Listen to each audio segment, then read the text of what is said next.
আৰু আমাৰ সুখৰ বাবে এই ঘৰখনৰ সুখৰ বাবে তাই নিজৰ জীৱনৰ আটাইতকৈ ডাঙৰ ত্যাগটো কৰিছিল নিজৰ সপোনক পাহৰি তনয়াক জন্ম দিছিল আমি দুয়োজনে কেতিয়াও সন্তানৰ অভাৱ অনুভৱ নকৰো কিন্তু আজি মই ৰাধাৰ বাবে একো কৰিব পৰা নাই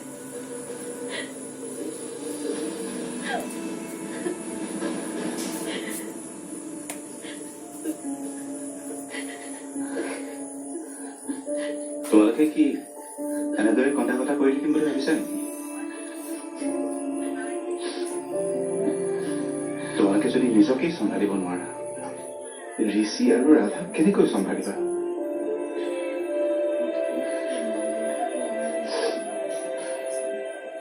তুমি ঠিকেই কৈছা সেয়া কন্দা কটা কৰি থকাৰ সময় নহয় বহুত কান্দিলো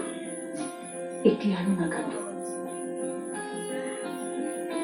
যেতিয়ালৈকে মই ঋষি আৰু ৰাধাৰ সম্পৰ্কটো আগৰ দৰে কৰিব নোৱাৰো তেতিয়ালৈকে মই শান্তিৰে বহি নাথাকো ৰবা মই শান্তিয়ে বিচাৰি আহিছো মানে মই হাৰ নামানো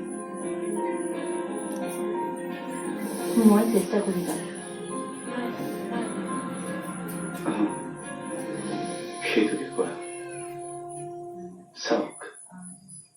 আমাৰ ঘৰখনৰ আটাইতকৈ ডাঙৰ শক্তিটো কি বাৰু আমাৰ মৰমবোৰ এই মৰমৰ শক্তি আমি ঋষি আৰু ৰাধাৰ সম্পৰ্কটো মজবুত কৰি তুলিব লাগিব কিন্তু কেনেকৈ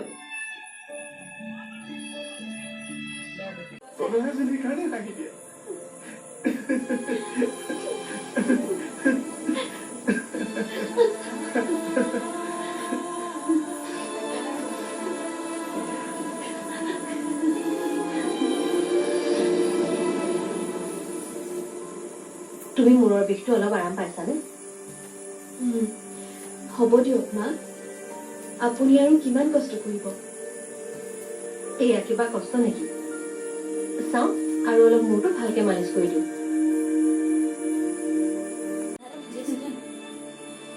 আচল কথাটো কি জানে মা আজি কৈয়ে দিওঁ দিয়ক কিনো মোৰ মায়ে আপোনাৰ ওপৰত ভীষণ যাব কিয়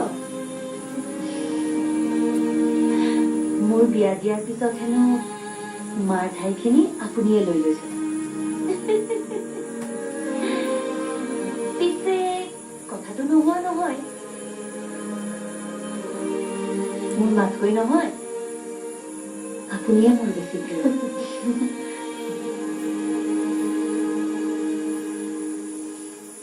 আজিলৈকে মোৰ মায়েও মোক এনেদৰে মূৰ মালিচ দি পোৱা নাই বাইদেৱে ঠিকেই কৈছে আপোনাৰ পৰা মই যিমান মৰম পাইছো মোৰ মাৰ পৰাই মই ইমান মৰম পোৱা নাই অ' মা তেনেহলে আপোনাৰ জীৱন কিন্তু ধন্য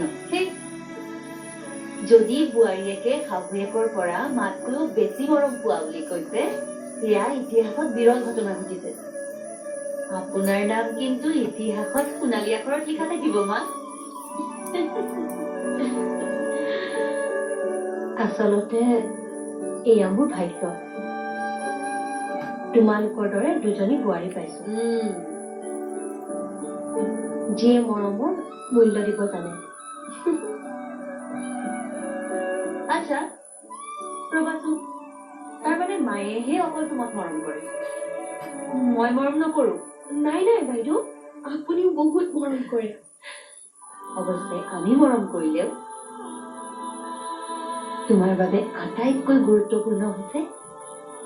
ঋষিৰ মৰম তই ৰাধাতকৈ